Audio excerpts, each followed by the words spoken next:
Hi friends, welcome to Indhu's kitchen. இன்றைக்கி நம்மளோட கிச்சனில் ஒரு கப் ரவையை வச்சு ரொம்ப சாஃப்டான ஒரு டேஸ்டான ஸ்வீட் எப்படி செய்கிறதுன்னு பார்க்கலாம். இந்த மாதிரி ட்ரை பண்ணி பாருங்கள், டேஸ்ட் வந்து சூப்பராக இருக்கும்.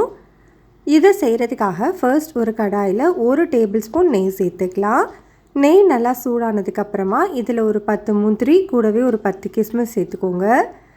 இது ரெண்டையுமே இதில் நல்லா பொன்னிறமாக வர வரைக்கும் வறுத்து எடுத்துக்கலாம். முந்திரி கிஸ்மிஸ் ரெண்டுமே நல்லா வறுபட்டதுக்கப்புறமா இதை தனியாக ஒரு பவுலுக்கு மாற்றிக்கோங்க. இப்போது இதே நெய்யில் 1 கப் அளவு ரவை சேர்த்துக்கலாம்.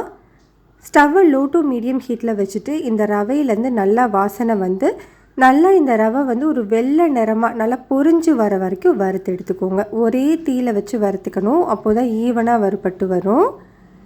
இப்போ பாருங்கள், நான் வறுத்து எடுத்திருக்கேன். இந்த மாதிரி நல்ல வெள்ளை கலரில் இந்த மாதிரி இருக்கணும் ரவை. இதுதான் கரெக்டான பதம். இதை அப்படியே ஒரு பிளேட்டில் கொட்டி ஆற வச்சுக்கலாம். இப்போது அதே கடாயில் நம்ம தண்ணி சேர்த்துக்கணும்.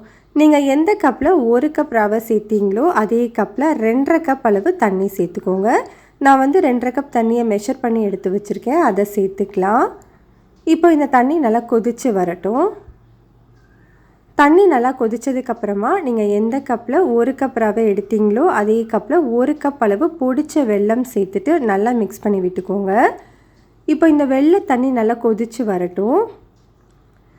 தண்ணி இந்த மாதிரி நல்லா கொதித்ததுக்கப்புறமா ஸ்டவ்வை லோ ஹீட்டில் வச்சுட்டு நம்ம வறுத்து வச்சுருக்கிற ரவையை கொஞ்சமாக சேர்த்து கட்டிகள் எதுவும் இல்லாத மாதிரி கலந்து கொடுத்துக்கோங்க.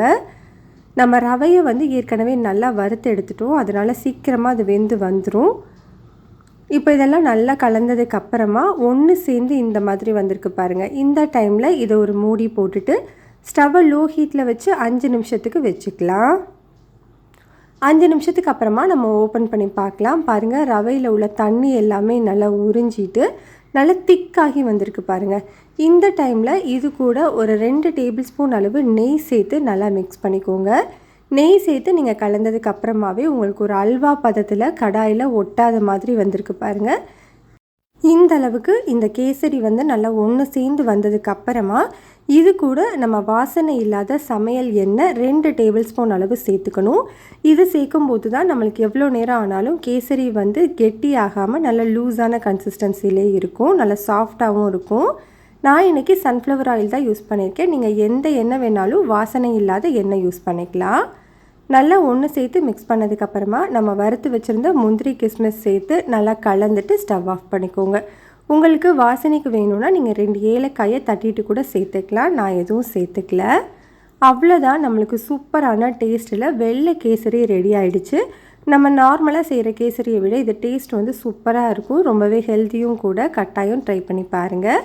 இந்த ரெசிபி உங்களுக்கு பிடிச்சிருந்ததுன்னா லைக், ஷேர், சப்ஸ்கிரைப் பண்ணிக்கோங்க. கூடவே பெல் பட்டனையும் கிளிக் பண்ணி ஆளுங்கிற பட்டனையும் கிளிக் பண்ணிக்கோங்க. அப்போது தான் நம்ம போடுற வீடியோஸ் எல்லாம் உடனே உங்களுக்கு நோட்டிஃபிகேஷனில் வரும்.